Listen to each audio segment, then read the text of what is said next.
চাচু আমার বাবাকে রাইস বাকেট চ্যালেঞ্জে নমিনেট করার জন্য আমরা চাল নিয়ে রেডি। আমার খুব ভালো লাগছে যে এত সুন্দর একটা কাজে পার্টিসিপেট করতে পেরেছি। আরিফ চাচু তোমাকেও ধন্যবাদ।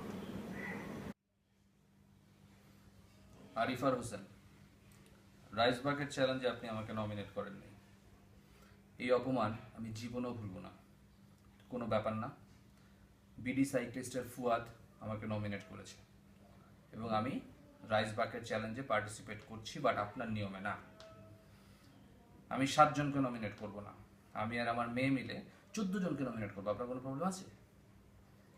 আমি যাদেরকে নমিনেট করছি তাদের নাম আমি ফেসবুক পেজে দিয়ে দিচ্ছি। আপনি আমাকে রাইস বাকেট চ্যালেঞ্জে নমিনেট না করে যে ভুল করেছেন সেটা আপনি হারে হারে টের পাবেন।